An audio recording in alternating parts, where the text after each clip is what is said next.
Hello there and welcome to this second tutorial for Sea Power. In this tutorial we're going to go over battle groups. What are the various ships you can find in Sea Power? What are their roles? How do you use them in formation? And how do you navigate them around the battlefield? This is not going to be a massively extensive video because you could spend hours talking about every single ship type, let alone all of these combined. So we're going to go over this in slightly more of a hurry. As you can imagine, the heart of at least the American carrier groups is this thing, the carrier itself. An aircraft carrier is basically a floating airport. You probably have seen these things on various videos, on various images. In this game, they do have some anti-missile defenses. Most of them. They are, however, relying upon their air wing. So they're there to provide the capability of their air wing to take off.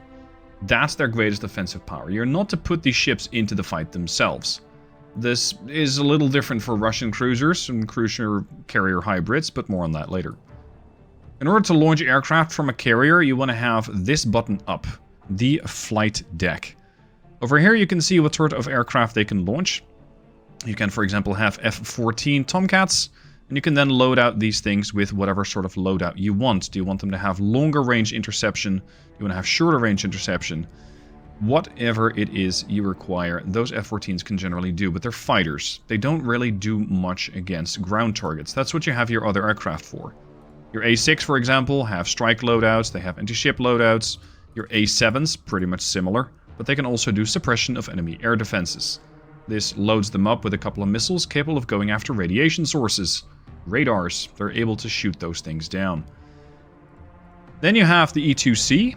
This is a recon platform. It is an E2C Hawkeye, and the E2C Hawkeye is a unit which is basically a big flying radar dish. You fly that radar dish usually behind your carrier at great altitude, and with that be able to see very, very far. We also have the AI-6B, that's an electronic warfare aircraft capable of jamming the incoming, or rather jamming the radars of other ships. They also have their seat loadout, so the same as the A6s the A7s that we have seen, suppression of enemy air defenses. And finally we have the S3A, which is an aircraft capable of dropping sonobuoys, as well as doing anti-ship missions. So you can see that the carrier itself doesn't really do much. Yes, you do have some defensive weapons, but if the carrier has to defend itself, basically all the rings around it have failed. Everything has gone wrong if your aircraft carrier is coming under attack, and that's because aircraft carriers rely upon their friends. One of such cruisers is the Ticonderoga. In this case, it's a cruiser specialized in a particular role, anti-air warfare. It is there to defend the fleet, including the carrier, or rather, mostly including the carrier, against incoming missiles, as well as shooting down aircraft. Although most of the time, that'll get done by the aircraft from the Eisenhower, so from the carrier itself. It also carries a couple of anti-submarine weapons, as well as the RGM-84, which is a harpoon. So it's a long-range anti-ship missile. And that means this thing is relatively well-rounded, but it carries by far the most SM-2MR, Standard Missile 2, medium range. Those things are capable of going after both aircraft and surface units, so you can also use this ship to take down surface units at a range of 40 miles. They have powerful radars, and you can turn those on or off depending on whether or not you want to be detected and or get a better picture of what's going on. The Yorktown over here is another one of those Ticonderoga class cruisers, so it is also providing its escort services to the carrier over there. So you can see there's two of those cruisers. And with those, they're projecting a very powerful anti-air bubble. The next ship type over here, this is a destroyer. Now, destroyer come in various different roles, and depending on the type of era that you're playing in, different types of weaponry. In this case, a destroyer is armed with kind of all sorts of weapons, depending on what type of threat you're going for. The SM-1MR, Standard Missile 1, medium range, so it is slightly older than the Standard Missile 2s that we've seen on the Ticonderogas. These are still capable of defending the ship against incoming missiles. They carry a decent amount of them, they carry 52. They also have harpoons, they also have the RUR-5, which is an anti-submarine weapon. They have 16 torpedoes, also against submarines. You cannot launch these things against surface ships, they're anti-submarine only. Then they have a couple of CIWS close-in weapon systems, which you will also see on some of the other ships. Those are these things over here, capable of defending the ship against missiles. And we have a main gun. We have a 127mm gun or a 5-inch on the bow, and some ships carry also one on the stern, such as this kit class does. Other ships, you might find the gun amidships, in such case as an Oliver Hazard Perry class. A destroyer is slightly less punchy most of the time than a cruiser, and they are definitely fulfilling important roles because they carry an aircraft. So much like with your aircraft carrier, you can find the flight deck button here and you can launch an aircraft, such as a helicopter. With that, you can start dropping sonobuoys, capable with those sonobuoys of finding submarines. Very useful, so they're very versatile platforms. The next class is the frigates, and this is an Oliver Hazard Perry class frigate. Frigates typically are anti-submarine warfare. So they're there to defend themselves with their standard missiles, or their allies. They can also defend other ships with those. They do have harpoons if you want to go offensive against other surface ships. They have submarine weapons, or rather anti-submarine weapons in the form of those Mark 46 torpedoes. They do have their own CIWS, but this ship only carries one. Always try to take note of whatever ship type you're using, where that CIWS is. Because if it means that a missile is coming from the bow, this CIWS will not fire. You will have to turn the ship to port or to starboard, so to left or to right, in order to bring that gun to bear. This of course can be said for any kind of missile threat you're facing or any kind of platform that you're using, but always try and take note of where exactly are my weapons. The same can be said for its main gun. This 5-incher, sorry, it's not a 5-incher, it's a 4-incher I believe, a 76mm gun. It sits amidships. And with that, it's slightly weird positioned relative to, for example, World War II ships, which generally have a missile, sorry, which have a gun in the bow. But that's where the Perry has its missile launcher. This Perry comes with 2 helicopters, so it is very capable of going on the offense against submarines. And depending on the ship type, sometimes you'll also find that these guys come with a towed array. So they will be dragging a sonar array behind them, trying to listen for submarines. You can send these guys out by themselves, slightly ahead of the fleet, and with that, make sure that no submarine is trying to come close. But keep in mind, any ship that you do send forward has the risk of finding itself isolated, and thus overwhelmed by the enemy missiles. This is always going to be a trade-off. Do you want to have your ships close together, pretty much like this, and be able to overlap their defenses? Or do you want to have one of these frigates, in this case, for example, the Wadsworth, to go off on a little journey and hunt down a submarine? That is going to be up to you as the commander in a scenario. Next, we also have various types of submarines. This one is the Los Angeles class submarine. This one comes equipped with the Mark 48, that's a torpedo, and they also have UGM-84. This is the same harpoon that you can see on other weapon platforms, such as some of the cruisers that we've seen, some of the destroyers and the frigates, but these are launched by the submarine. Los Angeles is an attack submarine. It is there as a hunter-killer. This thing kills both submarines and surface targets. You tend to not operate these things together, because a torpedo is really nobody's friend. Once it's lost, or once it's been launched, it has a very decent chance of also hitting your own ship.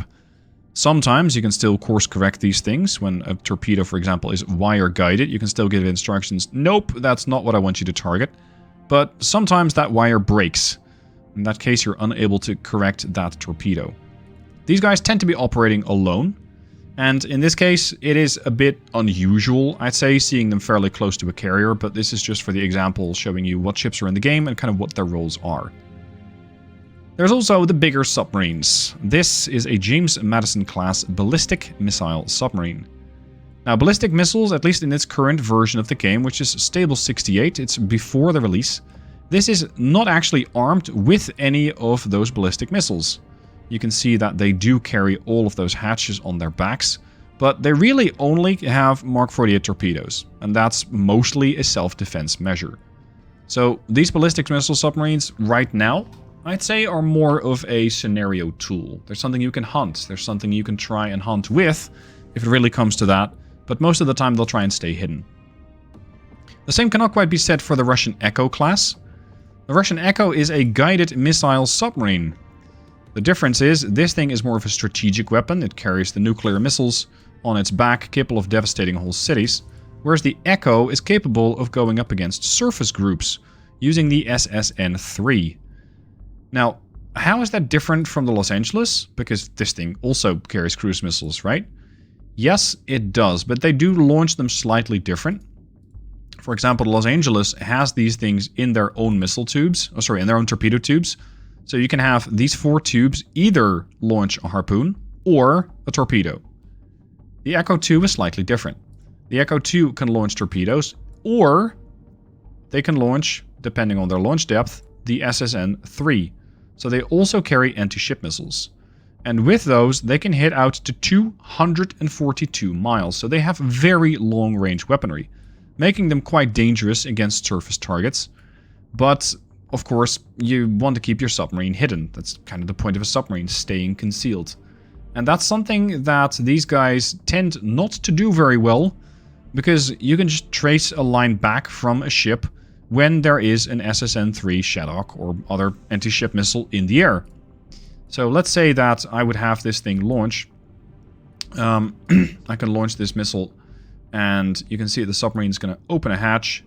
It's going to prepare the missiles. It's going to come up to the launch depth, and then it's going to launch. The problem with that capability is that you have... I'm not sure it's supposed to surface. Maybe an older type of submarine like this is.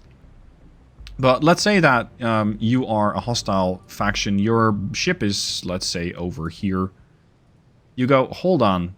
That missile came from somewhere. So I'm going to go and look for something along that line. And that makes submarines, especially guided missile submarines, interesting to use. They can be very, very deadly, but they can also give their position away. If you use one of these boats, I would highly recommend that you now dive as deep as you can below a thermal layer. And once you're there, try and change your course about 90 degrees relative to your last known location, thereby concealing your position. As for the other type, over here I have a Charlie 2 submarine. It is just another guided missile type submarine, but they carry some slightly different missiles. Some Russian boats also carry anti-submarine torpedoes, which are strictly anti-submarine. The Americans don't make a distinction. The Mark 48 can engage anything. These Russian ships, or Russian boats, do that a little different, such as the Set-65. It's only targeting a submarine. And some of these guys also have the smaller Set-40.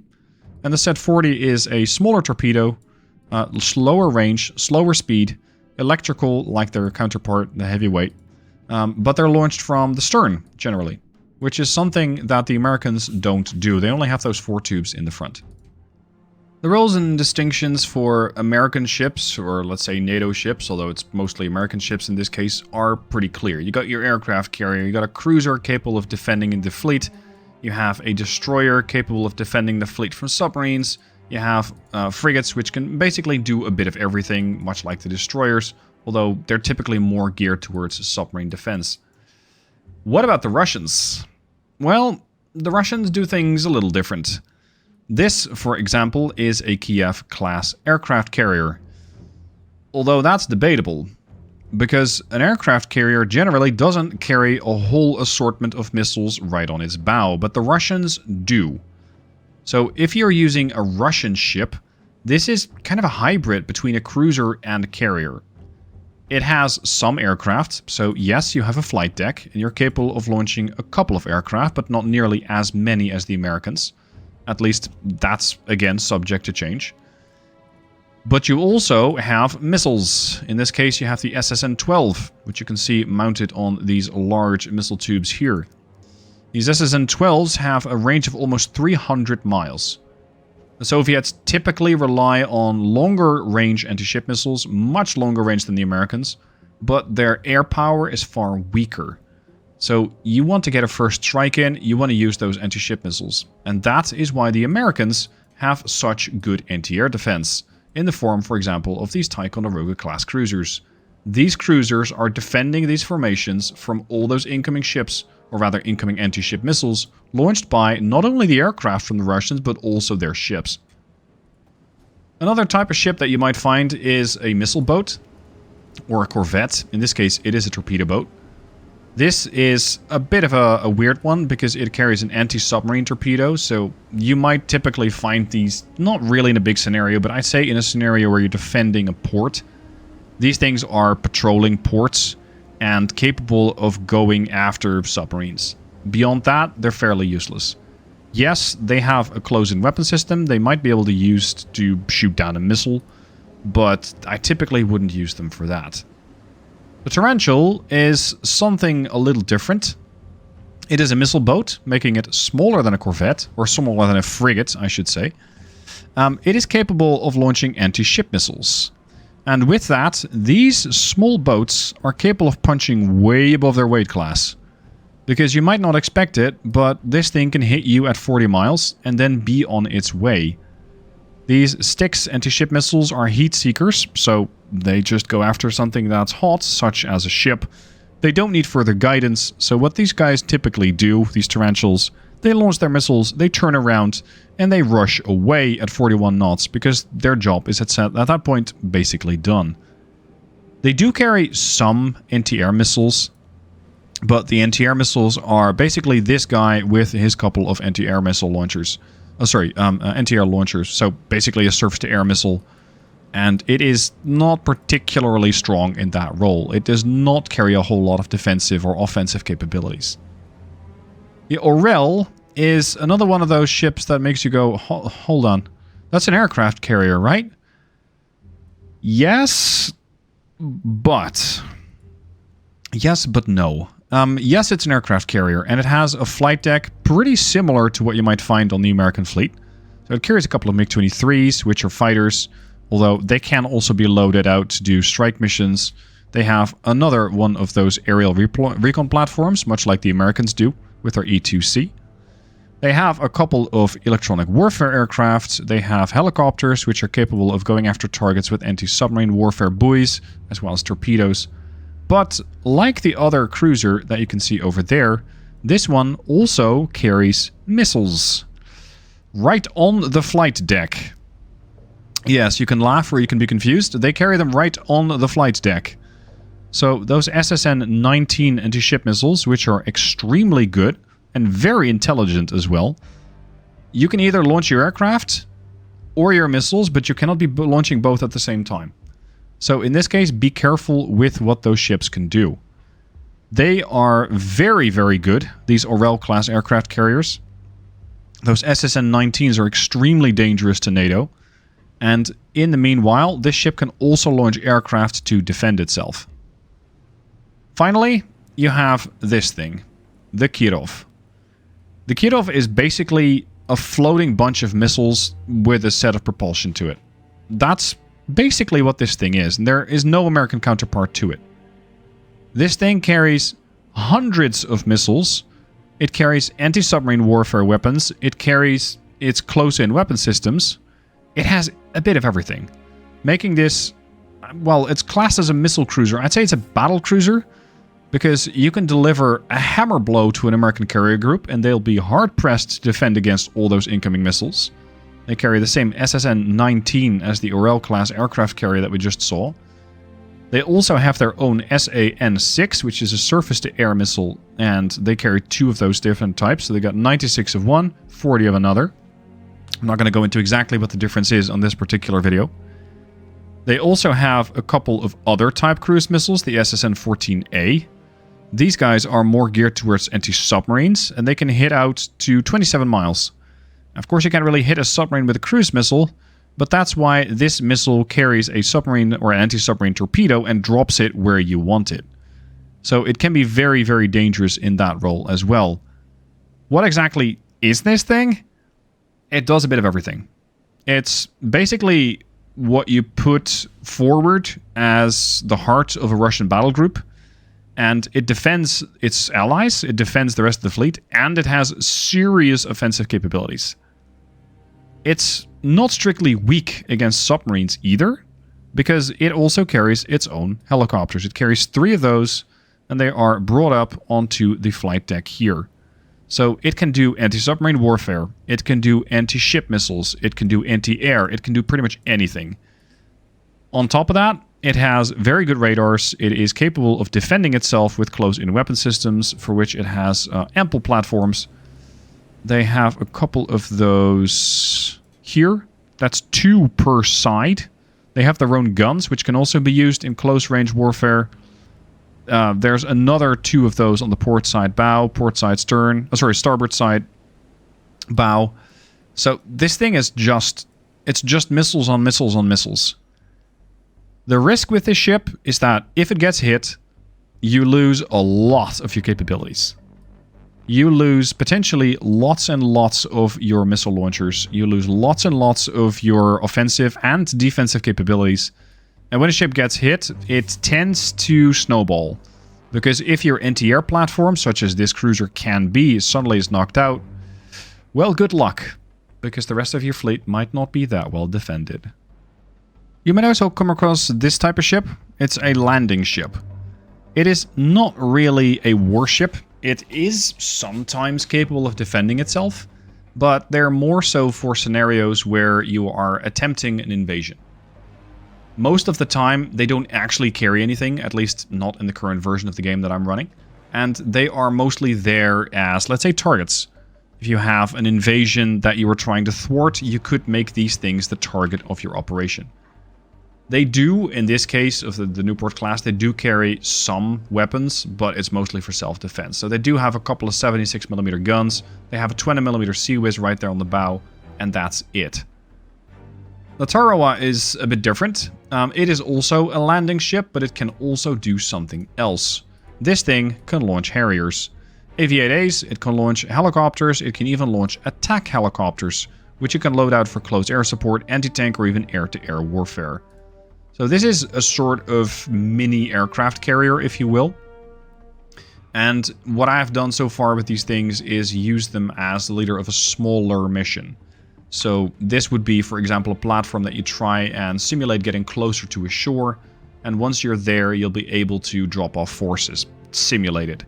Whether it's going to make it into the game where these things actually sail up to anything and start dropping off troops, I'm not sure if we'll ever get there. I would love it if we do, because that would definitely be very interesting to play around with. But for now, they're basically considered mini carriers, although some of the naval buffs out there might disagree. As for formations and how you position your units, most of the time, the most key element of your units, in this case the aircraft carrier, goes in the heart of your formation.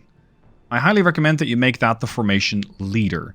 This way, everything is going to revolve around the formation leader, so in this case the Eisenhower.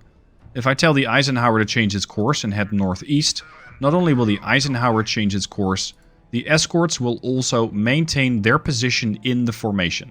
Some of them will speed up, some will slow down, some of them will figure out, okay, I need to rush to a noodle site, but whatever they do, they try to maintain their formation.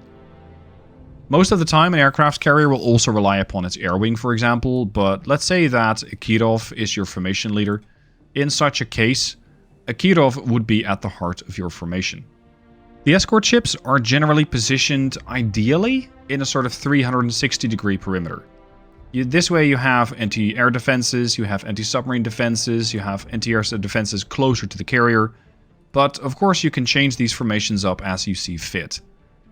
Let's start out with the ships outside of a formation. I'm going to right-click on the Eisenhower and let's say formation, disband. This is now, all these ships are now single. They don't actually follow any orders other than their own. They're not part of a formation. Now I'm going to turn the Eisenhower into a formation. I'm going to say create formation. And with that, the Eisenhower is now a formation of 1. There's one single ship in here. And I can only move the Eisenhower to basically wherever I want in the formation. But since it's the leader, it's not going to do much. So I'm going to rename this as the Eisenhower. The Eisenhower formation. I now want to have this Ticonderoga join that formation. You right-click it, you go formation, formation join, Eisenhower. Yorktown, formation, join formation, Eisenhower. Sacramento, this is a resupply ship. I didn't cover this category because it's basically there as a bit more storytelling of an element. As far as I know, these ships currently don't fulfill any role. Ships don't need to be refueled, they don't need to be rearmed. Well, yes, they do need to be rearmed as you're expending your weapons, but that's not currently part of the game. Right now, if I don't change anything, these ships will maintain their position in the formation where they were. So essentially where I found them. That's not what I want. I want to have these ships slightly in front of the carrier. So I'm going to drag them over to where I want them to be. Of course, this is not where they are. It's going to take them a little bit of time to figure out, okay, sorry, I need to be at a new position. You can see that the Yorktown now takes up its new position. It's currently 10:04, 10:05, and they're expected to arrive at 10:12. Ticonderoga at 10:11, and the Eisenhower just continues on its course. This is the way that you can set up your formations. You can set these formations as you wish, and I do recommend that you experiment with them. Sometimes you want to have ships farther afield, sometimes you want to have them closer together. It depends on the threat, it depends on the scenario. There's a lot of different considerations to go into this. Whatever happens, don't lead with an aircraft carrier, unless something has gone horribly wrong and all your escorts are dead. But ideally, just position your escorts, let's say, a little bit in front of the carrier, and make sure that the carrier stays safe. The heart of your formation, the heart of your battle group should always stay safe. As mentioned, it's not a fully extensive video because I want to keep this thing fairly succinct and keep you at least updated on what ship does what. But this is at least the basis of what ships do. Frigates tend to be all-rounders, but tend to gear towards anti-submarine warfare. Destroyers are more all-rounders. Cruisers, typically air defense. If you're talking about the Americans. Sometimes the Russians refer to these aircraft carriers as cruisers. These are aircraft carrying cruisers. This is a way to get around particular treaties, I believe. And of course you have the landing ships. And you have some escorts, corvettes, or missile boats. These all tend to sort of fall in the same category. They're hit and run ships. Launch your missiles, get out. That's basically all that they're supposed to do. I hope you found this video useful. If you have any additions, by all means, leave a comment down below. Help out the other players who are just starting out with this game, because sea power is very extensive. It will take you a while to figure out what ship does what, especially with the different doctrines in the game. The NATO ships tend to be generally pretty well specialized. The Russian ships, I would say, not as much, or their specializations are somewhat different. So experiment, try, figure out, learn, make mistakes, learn more. I hope you found it useful. If you did, please hit the like button so that more people can find this video. If you have any questions, please leave them down below in the comments. I might be able to answer those there. And if not, I'll try and make a different video answering your question. Thank you for watching. Please enjoy sea power, and good luck out there.